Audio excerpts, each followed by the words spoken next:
50% commission ಕಿಚ್ಚು HDK bomb Kempanna ಹೆಗಲ ಮೇಲೆ ಗನ್ನಿಟ್ಟು ಸಿದ್ದು ಶೂಟ್ ಸಂಸದ ಡಿಕೆ ಸುರೇಶ್ ವಾಗ್ದಾಳಿ ನಡೆಸಿದ್ದು ಹೇಗೆ ನೋಡೋಣ ಕಮಿಷನ್ ಕದನ ನ್ಯೂಸ್ ಎಕ್ಸ್‌ಪ್ರೆಸ್‌ನಲ್ಲಿ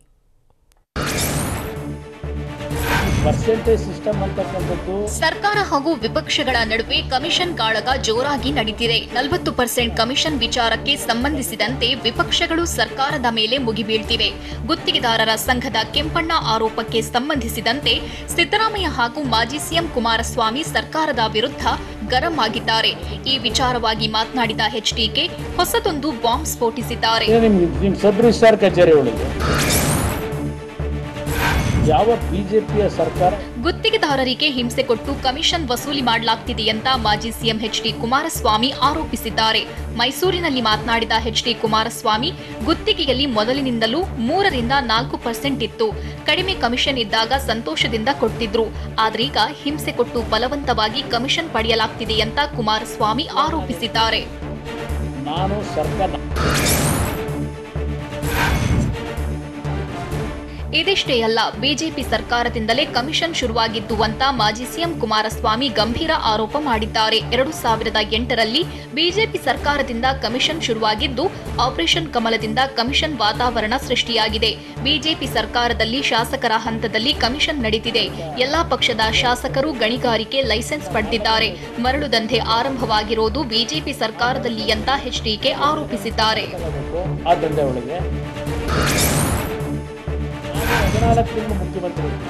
ನಾನು ಸಿಎಂ ಆಗಿದ್ದಾಗ್ಲೂ ಕಮಿಷನ್ ಇತ್ತು. ಕೆಲ ಇಲಾಖೆಯಲ್ಲಿ ಕಮಿಷನ್ ಪಡೆಯುತ್ತಿದ್ರು. ಆದ್ರೆ ಬೆಕ್ಕಿಗೆ ಗಂಟೆ ಕಟ್ಟೋರು ಯಾರು ಅಂತ ಮಾಜಿ ಸಿಎಂ ಎಚ್ಡಿ ಕುಮಾರಸ್ವಾಮಿ ಪ್ರಶ್ನಿಸಿದ್ದಾರೆ. ಗುತ್ತಿಗೆದಾರರು ಟೆಂಡರ್ ಬಾಯ್ಕಾಟ್ ಮಾಡಿ ಕಮಿಷನ್ ವ್ಯವಸ್ಥೆಗೆ ಪಾಲುದಾರರಲ್ಲ ಅನ್ನೋದನ್ನ ಹೇಳಿ ಅಂತ ಮೈಸೂರಿನಲ್ಲಿ ಮಾಜಿ ಸಿಎಂ ಕುಮಾರಸ್ವಾಮಿ ಕರೆ ಕೊಟ್ಟಿದ್ದಾರೆ.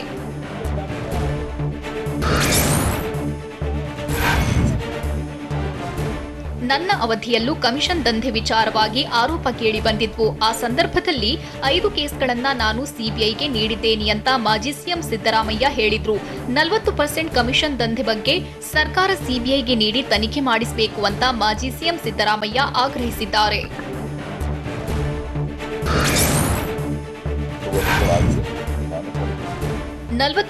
ಕಮಿಷನ್ ವಿಚಾರದ ಬಗ್ಗೆ ಪ್ರತಿಕ್ರಿಯಿಸಿದ ಸಂಸದ ಡಿಕೆ ಸುರೇಶ್ ಸರ್ಕಾರ ರಾಜ್ಯದ ಮಾನ ಮರ್ಯಾದೆ ಹರಾಜು ಹಾಕ್ತಿದೆ. ಭ್ರಷ್ಟಾಚಾರ ಆರೋಪಿಗಳಿಂದ ಮರ್ಯಾದೆ ಹರಾಜಾಗ್ತಿದೆ ಎಂದರು. ಭ್ರಷ್ಟಾಚಾರ ನಡೆಸೋದಕ್ಕೆ ಪ್ರಧಾನಿ ಲೈಸೆನ್ಸ್ ಕೊಟ್ಟಂತೆ ಕಾಣ್ತಿದೆ.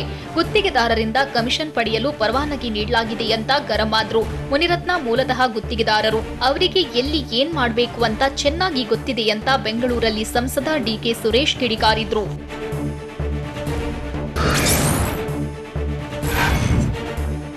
40% ಸರ್ಕಾರ ಅನ್ನೋ ಕೆಂಪಣ್ಣ ಆರೋಪ ಮಾಡಿದ್ದಕ್ಕೆ ಸಚಿವ ಬಿಸಿ ಪಾಟೀಲ್ ವಾಗ್ದಾಳಿ ನಡೆಸಿದ್ದಾರೆ. ಕೆಂಪಣ್ಣ ಮಾನಸಿಕ ಸ್ಥಿತಿ ಸರಿಯಿಲ್ಲ. ಕೆಂಪಣ್ಣರನ್ನ ಮೆಂಟಲ್ ಆಸ್ಪತ್ರೆಗೆ ಸೇರಿಸಬೇಕು. ಬಟ್ಟೆ ಇಲ್ಲದವನು ಮಾಡೋ ಆರೋಪಕ್ಕೆ ಪ್ರಾಮುಖ್ಯತೆ ಬೇಡ. ಎಲ್ಲಾ ಶಾಸಕರ ಮೇಲೂ ಆರೋಪ ಮಾಡ್ತಿದ್ದಾರೆ. ಇದಕ್ಕೆ ಸಿದ್ದರಾಮಯ್ಯ ಡಿಕೆಶಿ ಕೂಡ ಸೇರಿಕೊಂಡಿದ್ದಾರೆ ಅಂತ ಕಲಬುರಗಿಯಲ್ಲಿ ಸಚಿವ ಬಿಸಿ ಪಾಟೀಲ್ ಆಕ್ರೋಶ ವ್ಯಕ್ತಪಡಿಸಿದ್ದಾರೆ. ಮನುಷ್ಯನ ಮಾನಸಿಕ ಸ್ಥಿಮಿತ ಕಳ್ಕೊಂಡಾಗ್ತದೆ. ಸಿದ್ದರಾಮಯ್ಯ ಆರೋಪಕ್ಕೆ ಇದೀಗ ಬಿಜೆಪಿ ಕೂಡ ಕೌಂಟರ್ ಕೊಡೋದಕ್ಕೆ ಚಿಂತನೆ ನಡೆಸಿದೆ ಅಂತ ಹೇಳಲಾಗ್ತಿದೆ. ಸಿದ್ದರಾಮಯ್ಯ ವಿರುದ್ಧದ ಬಿಡಿಎ ಹಳೆ ಫೈಲ್ ಓಪನ್ ಮಾಡೋ ಸಾಧ್ಯತೆ ಇದೆ. ಬಿಡಿಎ ಅರ್ಕಾವತಿ ಬಡಾವಣೆ ಡಿನೋಟಿಫಿಕೇಷನ್ ಹಗರಣ ಸೇರಿದಂತೆ ಸಿದ್ದರಾಮಯ್ಯ ಸರ್ಕಾರದ ಅವಧಿಯ ಅಕ್ರಮ ಈಗ ಮುನ್ನೆಲೆಗೆ ಬರೋ ಸಾಧ್ಯತೆ ಇದೆ. ನ್ಯಾಯಮೂರ್ತಿ ಕೆಂಪಣ್ಣ ಆಯೋಗದ ವರದಿಯನ್ನ ಪರಿಶೀಲನೆ ಮಾಡುವಂತೆ ನಿನ್ನೆಯ ಸಂಪುಟ ಸಭೆಯಲ್ಲಿ ಸಿಎಂ ಮೇಲೆ ಒತ್ತಡ ಹೇರಲಾಗಿದ್ದಂತೆ.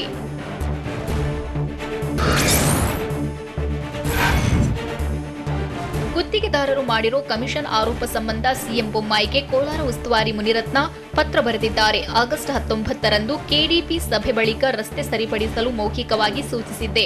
ಕಾಮಗಾರಿ ಸ್ಥಳ ಪರಿಶೀಲನೆ ವೇಳೆ ಕೆಲ ಲೋಪಗಳು ಕಂಡು ಬಂದಿದ್ವು. ಆಗ ಕೆಲ ಗುತ್ತಿಗೆದಾರರು ನಮಗೆ ಸಹಕರಿಸಿ ಅಂತ ಕೇಳಿದ್ರು. ಇದಕ್ಕೆ ಒಪ್ಪದಿದ್ದಾಗ ನನ್ನ ವಿರುದ್ಧವೇ ಲಂಚದ ಆರೋಪ ಮಾಡಿದ್ದಾರೆ ಅಂತ ಪತ್ರದಲ್ಲಿ ಮುನಿರತ್ನ ಉಲ್ಲೇಖಿಸಿದ್ದಾರೆ.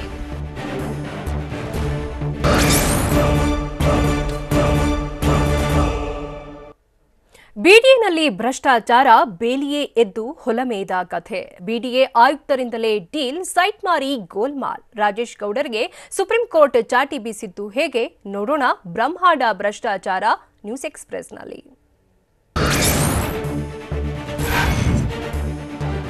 ಬೆಂಗಳೂರಿನಲ್ಲಿ ಪೂರ್ಣ ಪ್ರಮಾಣದಲ್ಲಿ ಅಭಿವೃದ್ಧಿ ಹೊಂದಿದ ಬಡಾವಣೆಯಲ್ಲಿ ಅನೇಕ ಜನರಿಗೆ ಪರ್ಯಾಯ ನಿವೇಶನಗಳನ್ನು ಹಂಚಿಕೆ ಮಾಡಿದ ಆರೋಪ ಕೇಳಿಬಂದಿದೆ. ಹೀಗಾಗಿ ಬೆಂಗಳೂರು ಅಭಿವೃದ್ಧಿ ಪ್ರಾಧಿಕಾರದ ಆಯುಕ್ತ ಎಂಬಿ ರಾಜೇಶ್ ಗೌಡರನ್ನ ಸುಪ್ರೀಂ ಕೋರ್ಟ್ ತರಾಟೆಗೆ ತೆಗೆದುಕೊಂಡಿತ್ತು.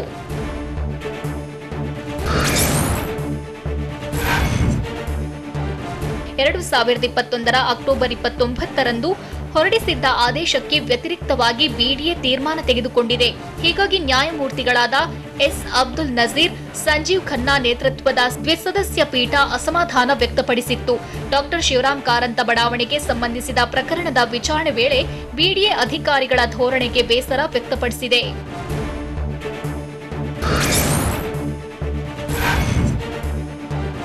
50 ಕೋಟಿಗೂ ಹೆಚ್ಚು ಬೆಲೆ ಬಾಳೋ ಸೈಟ್ಗಳನ್ನು ಎರ್ರಬಿರಿಯಾಗಿ ಹಂಚಿಕೆ ಮಾಡಲಾಗಿದೆ. ಪ್ರಭಾವಿಗಳ ಜತೆ ಬಿಡಿಎ ಆಯುಕ್ತ ರಾಜೇಶ್ ಗೌಡ ಹೊಂದಾಣಿಕೆ ಮಾಡಿಕೊಂಡು ಫಲಾನುಭವಿಗಳಿಗೆ ಬಿಟ್ಟು ಬೇರೆಯವರಿಗೆ ಸೈಟ್ ಹಂಚಿರೋ ಆರೋಪ ಇದೆ. ಸುಪ್ರೀಂ ಕೋರ್ಟ್ ಆದೇಶವನ್ನ ಗಾಳಿಗೆ ತೂರಿ ಕೋಟಿ ಕೋಟಿ ಬೆಲೆ ಬಾಳೋ ಸೈಟ್ಗಳನ್ನು ಹಂಚಿಕೆ ಮಾಡಲಾಗಿದೆ.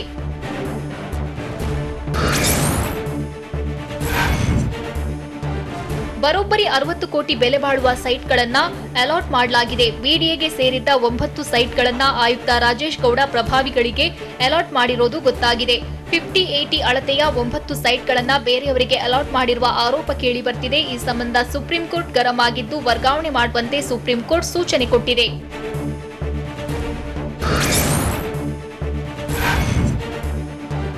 ಎಕ್ಸೈಸ್ ಲೇಔಟ್ನಲ್ಲಿದ್ದ ಬಿಡಿಎ ಜಾಗವನ್ನ ಪರ್ಯಾಯ ಮತ್ತು ಜಿ ಕೆಟಗರಿ ಅಡಿಯಲ್ಲಿ ಸೈಟ್ ಹಂಚಿಕೆ ಮಾಡಲಾಗಿದೆ ಎನ್ನುವ ಆರೋಪವಿದೆ. ಗೃಹ ಸಚಿವ ಆರಗ ಜ್ಞಾನೇಂದ್ರಗೆ ಸೈಟ್ ಅಲಾಟ್ ಮಾಡಲಾಗಿದೆಯಂತೆ.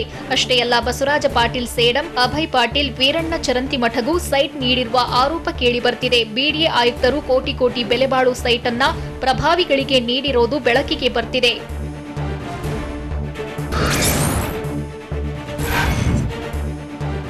ಸುಪ್ರೀಂ ಕೋರ್ಟ್ ಆದೇಶವನ್ನ ಧಿಕ್ಕರಿಸಿ ಸೈಟ್ ಅಲಾಟ್ ಮಾಡಲಾಗಿದೆ. 2021 ಅಕ್ಟೋಬರ್ನಲ್ಲಿ ಜಿ ಕೆಟಗರಿ ಪರ್ಯಾಯ ಸೈಟ್ ಅಲಾಟ್ ಮಾಡದಂತೆ ಆದೇಶ ನೀಡಿತ್ತು. ಅಭಿವೃದ್ಧಿಪಡಿಸಿದ ಸೈಟ್ನ ಯಾರಿಗೂ ಅಲಾಟ್ ಮಾಡಬೇಡಿ ಅಂತ ಸುಪ್ರೀಂ ಕೋರ್ಟ್ ಹೇಳಿತ್ತು. ಹರಾಜಿನ ಮೂಲಕವೇ ಅಲಾಟ್ ಮಾಡಬೇಕು ಅಂತ ಆದೇಶವನ್ನ ನೀಡಿತ್ತು. ಆದರೂ ಕೋರ್ಟ್ ಆದೇಶ ಧಿಕ್ಕರಿಸಿ ಅಲಾಟ್ ಮಾಡಲಾಗಿದೆ ಅನ್ನೋ ಆರೋಪ ಕೇಳಿಬರ್ತಿದೆ.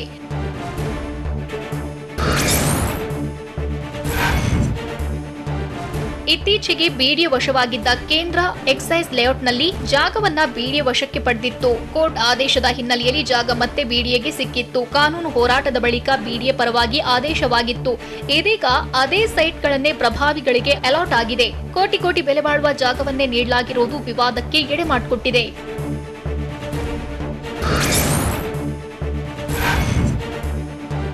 ಬಿಡಿಎಗೆ ಸುಪ್ರೀಂ ಕೋರ್ಟ್ ತರಾಟೆಗೆ ತೆಗೆದುಕೊಂಡಿರೋ ವಿಚಾರಕ್ಕೆ ಸಂಬಂಧಿಸಿದಂತೆ ಬಿಜೆಪಿ ನಾಯಕರಿಗೆ ಸಂಸದ ಡಿಕೆ ಸುರೇಶ್ ಟಾಂಗ್ ಕೊಟ್ಟಿದ್ದಾರೆ. ಗೃಹ ಸಚಿವರಿಗೆ ಎಲ್ಲ ಜವಾಬ್ದಾರಿ ಇದೆ. ಗೃಹ ಸಚಿವ ಆರಗ ಜ್ಞಾನೇಂದ್ರ ಅವರಿಗೆ ಪ್ರಾಮಾಣಿಕತೆ ಎಲ್ಲ ಗೊತ್ತಿದೆ. ರಾಜೀನಾಮೆ ಬಗ್ಗೆ ಅವರೇ ತೀರ್ಮಾನ ಮಾಡ್ತಾರೆ. ಅವರ ಪ್ರಾಮಾಣಿಕತೆ ಬಗ್ಗೆ ಪ್ರಶ್ನೆ ಮಾಡಬೇಡಿ ಅಂತ ಆರಗ ಜ್ಞಾನೇಂದ್ರಗೆ ಟಾಂಗ್ ಕೊಟ್ರು.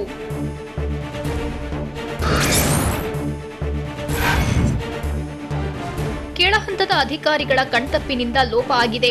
ಎಚ್ಎಸ್ಆರ್ ಲೇಔಟ್ನಲ್ಲಿದ್ದ ನಿವೇಶನದಾರರಿಗೆ ಆರ್ಎಂವಿ ಲೇಔಟ್ನಲ್ಲಿ ನಿವೇಶನ ಕೊಟ್ಟಿದ್ದಾರೆ ಅಂತ ಟಿವಿ9ಗೆ ಬಿಡಿಎ ಅಧ್ಯಕ್ಷ ಎಸ್ಆರ್ ವಿಶ್ವನಾಥ್ ಹೇಳಿದ್ದಾರೆ.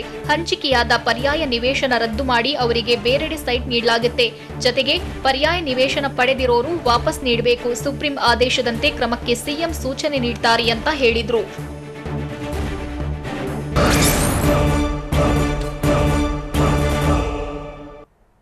ಕಮಿಷನ್ ಕಿಚ್ಚಿನ ವಿರುದ್ಧ ಕೇಸರಿ ಪಡೆ ರಣತಂತ್ರ. ಅರ್ಕಾವತಿ ಡಿನೋಟಿಫೈ ಕೇಸ್ ಓಪನ್ ಆಗುತ್ತಾ? ಸಿದ್ದು ವಿರುದ್ಧ ಬಿಜೆಪಿ ಹೊಸ ಬಾಣ ಬಿಟ್ಟಿದ್ದು ಹೇಗೆ? ನೋಡೋಣ ಸಿದ್ದು ವರ್ಸಸ್ ಸರ್ಕಾರ ನ್ಯೂಸ್ ಎಕ್ಸ್‌ಪ್ರೆಸ್‌ನಲ್ಲಿ.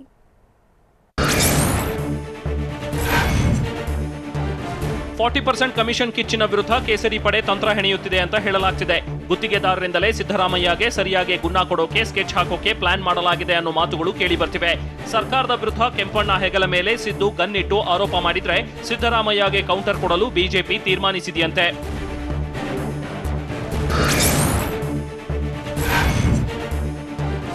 ಸಿದ್ದರಾಮಯ್ಯ ವಿರುದ್ಧ ಕೇಸರಿ ಪಡೆ ಹೊಸ ಬ್ರಹ್ಮಾಸ್ತ್ರವನ್ನೇ ರೆಡಿ ಮಾಡಿಕೊಳ್ತಿದೆ.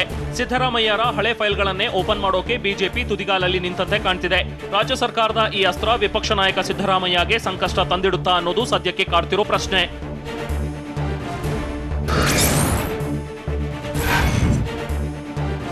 ಸಿದ್ದರಾಮಯ್ಯ ವಿರುದ್ಧ ಬಿಡಿಎ ಹಳೆ ಫೈಲ್ ಓಪನ್ ಮಾಡುವ ಸಾಧ್ಯತೆ ದಟ್ಟವಾಗಿದೆ.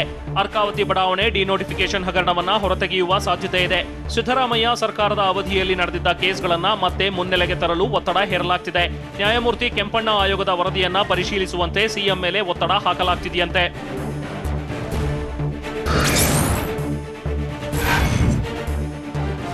ಸಿದ್ದರಾಮಯ್ಯ ಸಿಎಂ ಆಗಿದ್ದ ಸಂದರ್ಭದಲ್ಲಿ ಆರೋಪಗಳು ಕೇಳಿಬಂದಿದ್ವು. ರೀಡು ಹೆಸರಿನಲ್ಲಿ 199.02 ಎಕರೆ ಡಿನೋಟಿಫಿಕೇಶನ್ ಮಾಡಿದ್ದ ಆರೋಪ ಬಂದಿತ್ತು. ಅರ್ಕಾವತಿ ಬಡಾವಣೆ ಕೇಸ್ನ ತನಿಖೆ ಮಾಡಿ ನ್ಯಾಯಮೂರ್ತಿ ಕೆಂಪಣ್ಣ ಆಯೋಗ ನೀಡಿದ ವರದಿಯನ್ನ ಪರಿಶೀಲನೆ ನಡೆಸುತ್ತೇವೆ ಅಂತ ಸಿಎಂ ಬೊಮ್ಮಾಯಿ ಹೇಳಿದ್ದಾರಂತೆ. ಸಂಪುಟ ಸಭೆಯಲ್ಲಿ ಹಿರಿಯ ಸಚಿವರುಗಳ ಒತ್ತಡ ಹಿನ್ನೆಲೆ ಸಿಎಂ ಬೊಮ್ಮಾಯಿ ಭರವಸೆ ಕೊಟ್ಟಿದ್ದಾರಂತೆ.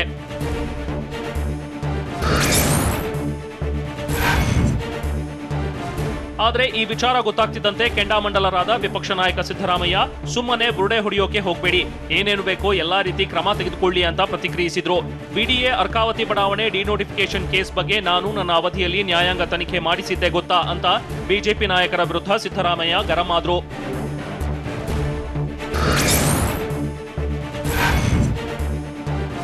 ಇನ್ನು ಇದೇ ವಿಚಾರದ ಬಗ್ಗೆ ಪ್ರತಿಕ್ರಿಯಿಸಿರೋ CM Basavaraj Bommai Arkavathy file reopen ಮಾಡುವ ಬಗ್ಗೆ ಯಾವುದೇ ಚರ್ಚೆಯೇ ಮಾಡಿಲ್ಲ ಅಂತ ಹೇಳಿದ್ದಾರೆ.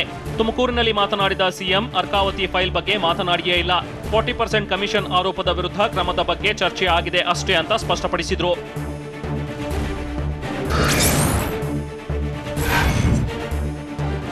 ಭ್ರಷ್ಟಾಚಾರ ಅನ್ನೋದು ಮೊದಲಿನಿಂದಲೂ ನಡೆದುಕೊಂಡು ಬಂದಿದೆ. ಸ್ವತಂತ್ರ ಪೂರ್ವ, ಸ್ವತಂತ್ರ ನಂತರ ಕಮಿಷನ್ ಅನ್ನೋದು ಉಡುಗೊರೆ ರೂಪದಲ್ಲಿ ನಡೆದುಕೊಂಡು ಬಂದಿದೆ. 2008ರಲ್ಲಿ ಬಿಜೆಪಿ ಸರ್ಕಾರ ಬಂದಾಗ ಅದು ಸ್ವೇಚ್ಛಾಚಾರವಾಗಿ ನಡೆಯಿತು ಅಂತ ತುಮಕೂರಿನಲ್ಲಿ ಮಾಜಿ ಸಿಎಂ ಎಚ್ಡಿಕೆ ಹೇಳಿದ್ದಾರೆ. ಈ ಭ್ರಷ್ಟಾಚಾರವನ್ನ ಹೇಗಾದ್ರೂ ಮಾಡಿ ನಿಲ್ಲಿಸಬೇಕು ಅನ್ನೋದ್ರ ಬಗ್ಗೆ ಜನತೆಯು ಚಿಂತಿಸಿ ಸಿದ್ಧರಾಗಬೇಕು. ನಾನು ಸಿಎಂ ಆಗಿದ್ದಾಗ ಪರ್ಸೆಂಟೇಜ್ ವ್ಯವಸ್ಥೆ ನಿಲ್ಲಿಸಲು ತಯಾರಾಗಿದ್ದೆ ಅಂತ ಹೇಳಿದ್ರು.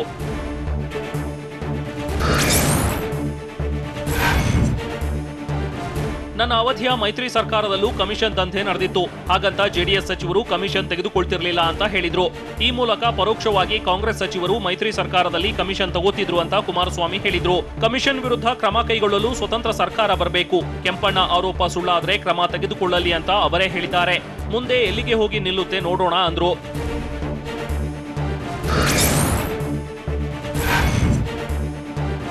40% ಕಮಿಷನ್ ಆರೋಪ ಮಾಡಿದ್ದ ಕೆಂಪಣ್ಣ ವಿರುದ್ಧ ಕ್ರಮ ತೆಗೆದುಕೊಳ್ಳಲು ಸರ್ಕಾರ ಹಿಂದೇಟು ಹಾಕುತ್ತಿಲ್ಲ. ಮುಂದಿನ ದಿನಗಳಲ್ಲಿ ಕಾದು ನೋಡಿ ಏನಾಗುತ್ತೆ ಅಂತ ಸಿಎಂ ಬೊಮ್ಮಾಯಿ ಹೇಳಿದ್ದಾರೆ.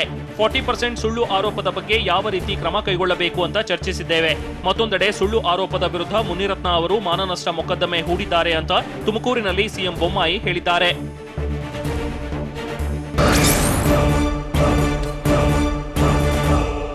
ಬಿಡುವು ಕೊಟ್ಟು ಮತ್ತೆ ಬಿಗ್ ಶಾಕ್ ಕೊಡ್ತಿದ್ದಾನೆ ವರುಣ. ದಿಢೀರ್ ಮಳೆಗೆ ಆಗಿರೋ ಅನಾಹುತ ಎಂಥದ್ದು? ರಾಮನಗರ, ಚಾಮರಾಜನಗರದಲ್ಲೂ ಆತಂಕ. ಕೃಷ್ಣಾ ನದಿಯಲ್ಲಿ ಯುವಕ ನೀರು ಪಾಲಾಗಿದ್ದೇಗೆ ನೋಡೋಣ ವರುಣ ಆಘಾತ ನ್ಯೂಸ್ ಎಕ್ಸ್‌ಪ್ರೆಸ್‌ನಲ್ಲಿ.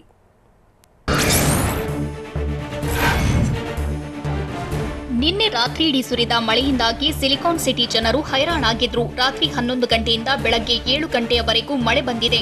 ಇದಾದ ಬಳಿಕ ಕೊಂಚ ಬಿಡುವು ಕೊಟ್ಟಿದ್ದ ವರುಣ ಮತ್ತೆ ಮಧ್ಯಾಹ್ನ ಆಗ್ತಿದ್ದಂತೆ ಜೋರು ಮಳೆ ಆರಂಭವಾಯಿತು. Corporation, KR market, Mysore bank, Majestic, Shantinagar, Basavanagudi, Banashankari ಸೇರಿ ಹಲವೆಡೆ ಮಳೆ ಸುರಿದಿದೆ. ಮಳೆಯಿಂದಾಗಿ ವಾಹನ ಸವಾರರು ಪರದಾಡಬೇಕಾಯಿತು.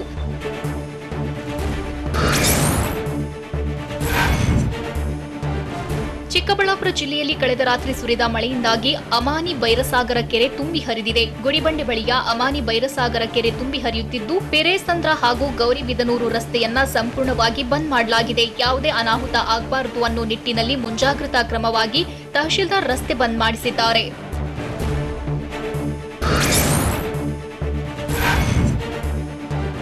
ಚಾಮರಾಜನಗರ ಜಿಲ್ಲೆಯಲ್ಲೂ ಮಳೆ ಅಬ್ಬರ ಮುಂದುವರೆದಿದ್ದು, ತಡರಾತ್ರಿ ಸುರಿದ ಭಾರಿ ಮಳೆಗೆ ಹಳ್ಳಗಳು ತುಂಬಿ ಹರಿಯುತ್ತಿವೆ. ಜಿಲ್ಲೆಯ ಹನೂರು ತಾಲೂಕಿನ ಗೊಳ್ಳ್ಯ ಗ್ರಾಮದಲ್ಲಿ ರಸ್ತೆ ಮೇಲೆಯೇ ಹಳ್ಳದ ನೀರು ಹರಿಯುತ್ತಿದೆ. ಎಲ್ಲೆಮಾಳದಿಂದ 5 ಗ್ರಾಮಗಳಿಗೆ ಸಂಪರ್ಕ ಕಲ್ಪಿಸುವ ರಸ್ತೆ ಇದಾಗಿದ್ದು, ಮಳೆ ಬಂದಾಗಲೆಲ್ಲ ಇದೇ ಪರಿಸ್ಥಿತಿ ನಿರ್ಮಾಣವಾಗುತ್ತೆ. ಹೀಗಾಗಿ ರಸ್ತೆ ದಾಟುವುದಕ್ಕೆ ಗ್ರಾಮಸ್ಥರು ತೀವ್ರ ಪರದಾಟ ನಡೆಸುತ್ತಿದ್ದಾರೆ. ಸೇತುವೆ ನಿರ್ಮಾಣಕ್ಕೆ ಹಲವು ವರ್ಷಗಳಿಂದ ಮನವಿ ಮಾಡಿದ್ರೂ ಕ್ರಮ ಕೈಗೊಳ್ಳಲಾಗ್ತಿಲ್ಲ.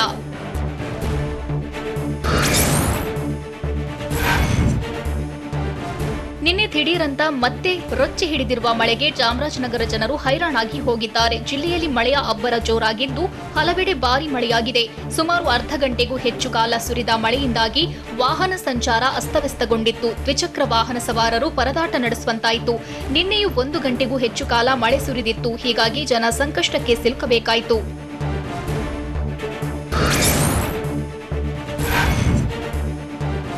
ಕೋಲಾರದಲ್ಲೂ ಹಲವೆಡೆ ಮಳೆ ಮುಂದುವರೆದಿದೆ. ಮತ್ತೆ ಶುರುವಾದ ರಣಮಳೆಗೆ ಜಿಲ್ಲೆಯ ಜನ ಕಂಗಾಲಾಗಿದ್ದಾರೆ.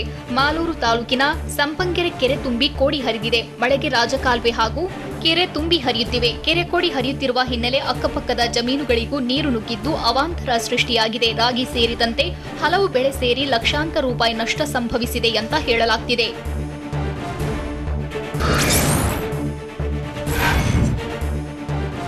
ಶಿವಮೊಗ್ಗ ತಾಲೂಕಿನ ನಿಧಿಗೆ ಗ್ರಾಮದಲ್ಲಿ ಭಾರೀ ಮಳೆಗೆ ಬೆಳೆ ನಾಶವಾಗಿದೆ. ಚಾನೆಲ್ ಏರಿ ಒಡೆದ ಪರಿಣಾಮ 20 ಎಕರೆಯಷ್ಟು ಭತ್ತದ ಬೆಳೆ ಹಾಳಾಗಿದೆ. ನಾಟಿ ಮಾಡಿದ್ದ ಭತ್ತದ ಗದ್ದೆ ಸಂಪೂರ್ಣ ಜಲಾವೃತವಾಗಿದ್ದು ರೈತರು ಕಂಗಾಲಾಗಿದ್ದಾರೆ. ಈ ಹಿಂದೆಯೂ ಅಧಿಕಾರಿಗಳಿಗೆ ಮನವಿ ಮಾಡಿದ್ರೂ ಯಾವುದೇ ಕ್ರಮ ಕೈಗೊಂಡಿಲ್ಲ ಅಂತ ರೈತ ಮಹಿಳೆ ಆಕ್ರೋಶ ಹೊರಹಾಕಿದ್ರು.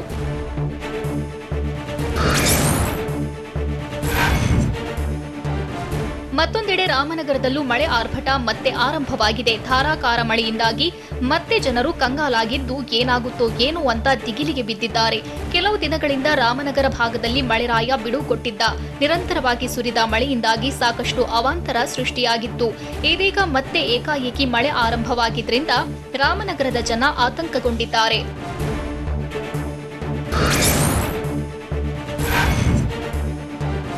ನೈಋತ್ಯ ಮುಂಗಾರು ಚುರುಕಾಗಿರೋ ಕಾರಣ ರಾಜ್ಯಾದ್ಯಂತ ಮಳೆ ಮುಂದುವರಿಯಲಿದೆ. ಬೆಂಗಳೂರು ಸೇರಿ ರಾಜ್ಯಾದ್ಯಂತ ಇನ್ನೂ 5 ದಿನ ಭಾರೀ ಮಳೆ ಸುರಿಯಲಿದೆ ಅಂತ ಹವಾಮಾನ ಇಲಾಖೆ ಮುನ್ಸೂಚನೆ ಕೊಟ್ಟಿದೆ. ಕರಾವಳಿ, ಉತ್ತರ ಒಳನಾಡು, ದಕ್ಷಿಣ ಒಳನಾಡಿನಲ್ಲಿ ಗುಡುಗು ಸಹಿತ ಭಾರೀ ಮಳೆಯಾಗೋ ಸಾಧ್ಯತೆ ಇದೆ. ಇನ್ನು ಬೆಂಗಳೂರಿನಲ್ಲೂ ಇನ್ನೂ 5 ದಿನ ಮಳೆಯಾಗೋ ಹಿನ್ನೆಲೆಯಲ್ಲಿ ಯೆಲ್ಲೋ ಅಲರ್ಟ್ ಘೋಷಿಸಲಾಗಿದೆ.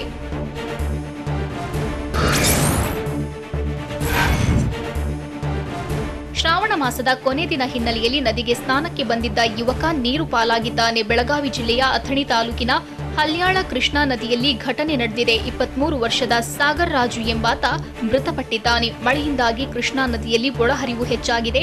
ಈ ನೀರಲ್ಲಿ ಸ್ನಾನಕ್ಕೆ ಇಳಿದ ಯುವಕ ನೀರು ಪಾಲಾಗಿದ್ದಾನೆ. ಅಗ್ನಿಶಾಮಕ ಸಿಬ್ಬಂದಿ, ಪೊಲೀಸರು ಯುವಕನಿಗಾಗಿ ಶೋಧ ನಡೆಸುತ್ತಿದ್ದಾರೆ.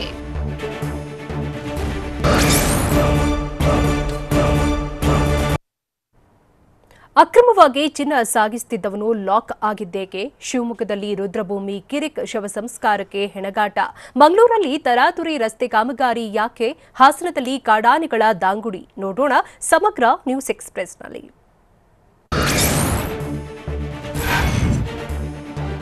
ಕೆಂಪೇಗೌಡ ಅಂತಾರಾಷ್ಟ್ರೀಯ ಏರ್ಪೋರ್ಟ್ನ ಕಸ್ಟಮ್ಸ್ ಅಧಿಕಾರಿಗಳು ಕಾರ್ಯಾಚರಣೆ ನಡೆಸಿ ಅಕ್ರಮವಾಗಿ ವಿದೇಶದಿಂದ ಕಳ್ಳ ಸಾಗಣೆ ಮಾಡುತ್ತಿದ್ದ ಚಿನ್ನವನ್ನ ಜಪ್ತಿ ಮಾಡಿದ್ದಾರೆ. 13,11,082 ರೂಪಾಯಿ ಮೌಲ್ಯದ 249 ಗ್ರಾಂ ಚಿನ್ನ ಜಪ್ತಿ ಮಾಡಿದ್ದಾರೆ. ಕುವೈಟ್ನಿಂದ ಬೆಂಗಳೂರಿಗೆ ಬಂದ ವಿಮಾನದಲ್ಲಿ ಪ್ರಯಾಣಿಕರ ಸೋಗಿನಲ್ಲಿ ಪ್ಲಾಸ್ಟಿಕ್ ಟೇಪ್ ಒಳಭಾಗದಲ್ಲಿ ಚಿನ್ನವಿಟ್ಟು ಮೇಲೆ ಟೇಪ್ ಆಗಿದ್ದ. ಅನುಮಾನಗೊಂಡು ತಪಾಸಣೆ ನಡೆಸಿದಾಗ ಅಕ್ರಮ ಬಯಲಿಗೆ ಬಂದಿದೆ.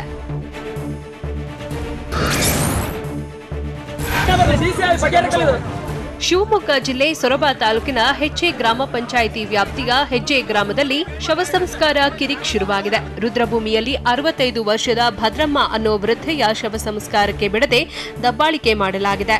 ಹುಲ್ತಿಕೊಪ್ಪ ಗ್ರಾಮದ ಕೆರಿಯಪ್ಪ ಮತ್ತು ಮಂಜಪ್ಪ ಅನ್ನೋರು ಜಮೀನು ಒತ್ತುವರಿ ಮಾಡಿಕೊಂಡಿದ್ದಾರೆ. ಹೀಗಾಗಿ ಸೊರಬ ತಾಲೂಕು ಕಚೇರಿ ಬಳಿ ಶವವಿಟ್ಟು ಪ್ರತಿಭಟನೆಗೆ ಮುಂದಾಗಿದ್ರು. ಈ ವೇಳೆ ಮಾರ್ಗಮಧ್ಯೆಗೆ ಪೊಲೀಸರು ತಹಶೀಲ್ದಾರ್ ತಡೆದ್ರು. ಹೀಗಾಗಿ ಕೆಲಕಾಲ ವಾಗ್ವಾದ ಕೂಡ ನಡೆಯಿತು.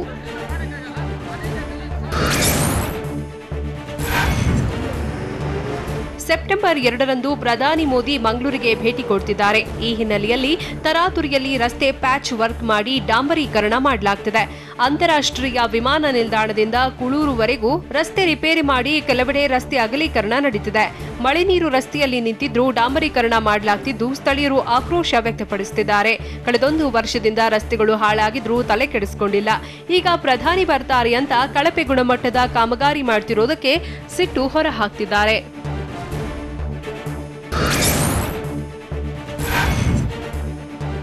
ಮಂಗಳೂರಿಗೆ ಪ್ರಧಾನಿ ಮೋದಿ ಭೇಟಿ ಹಿನ್ನೆಲೆಯಲ್ಲಿ ತರಾತುರಿಯಲ್ಲಿ ರಸ್ತೆ ರಿಪೇರಿ ಮಾಡ್ತಿರುವುದಕ್ಕೆ ಮೋದಿ ಟ್ವಿಟರ್ನ ಎಡಿಟ್ ಮಾಡಿ ಅಣಕು ಮಾಡಲಾಗ್ತಿದೆ.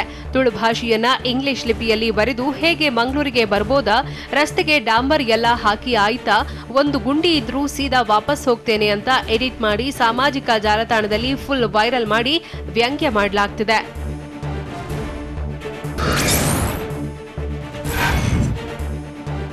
ಹಾಸನ ಜಿಲ್ಲೆಯಲ್ಲಿ ಕಾಡಾನೆಗಳ ಉಪಟಳ ಮುಂದುವರೆದಿದೆ. ಹಾಸನ ಜಿಲ್ಲೆ ಸಕಲೇಶಪುರ ತಾಲೂಕಿನ ಕಾಟಿಹಳ್ಳಿಯ ಸುತ್ತಮುತ್ತಲ ಜಮೀನುಗಳಿಗೆ ದಾಂಗುಡಿ ಇಟ್ಟು ಬೆಳೆಗಳನ್ನ ನಾಶಪಡಿಸಿವೆ. ತಡರಾತ್ರಿ ಡಿಸೋಜಾ ಅನ್ನೋರಿಗೆ ಸೇರಿದ ಕಾಫಿ ತೋಟಕ್ಕೆ ನುಗ್ಗಿ ನಾಶಪಡಿಸಿವೆ. ಬೆಳೆ ನಷ್ಟಕ್ಕೆ ಸೂಕ್ತ ಪರಿಹಾರ ನೀಡುವಂತೆ ಒತ್ತಾಯಿಸುತ್ತಿದ್ದಾರೆ. ಸ್ಥಳಕ್ಕೆ ಬಾರದ ಅರಣ್ಯ ಇಲಾಖೆ ವಿರುದ್ಧ ರೈತರು ಆಕ್ರೋಶ ಹೊರಹಾಕ್ತಿದ್ದಾರೆ.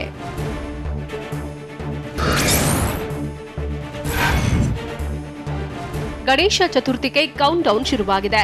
ಗಣೇಶ ವಿಸರ್ಜನೆಗೆ ಬೆಂಗಳೂರಿನ 8 ವಲಯಗಳ ಕಲ್ಯಾಣಿಗಳ ಕ್ಲೀನಿಂಗ್ ಶುರುವಾಗಿದೆ. ಸ್ಯಾಂಕಿಕೆರೆ ಯಡ್ಯೂರಿನ ಕೆರೆ ಬಳಿಯ ಕಲ್ಯಾಣಿಗಳನ್ನು ಸ್ವಚ್ಛಗೊಳಿಸುತ್ತಿದ್ದಾರೆ. ಕಲ್ಯಾಣಿ ಸುತ್ತ ಸುಮಾರು 20ಕ್ಕೂ ಹೆಚ್ಚು ಕ್ಯಾಮೆರಾಗಳನ್ನು ಅಳವಡಿಸಿ ಯಾವುದೇ ಅವಘಡ ನಡೆಯದಂತೆ ಹೈ ಮಾಸ್ಕ್ ಲೈಟ್ಸ್ ಹಾಕಲಾಗುತ್ತಿದೆ. ಗಣೇಶ ವಿಸರ್ಜನೆಗೆ ನುರಿತ ಈಜು ತಜ್ಞರನ್ನ ನೇಮಕ ಮಾಡಲಾಗಿದ್ದು, ಒಂದೊಂದು ಕಲ್ಯಾಣಿಗೂ 150ಕ್ಕೂ ಹೆಚ್ಚು ಪೊಲೀಸರನ್ನ ನಿಯೋಜಿಸಲಾಗುತ್ತಿದೆ.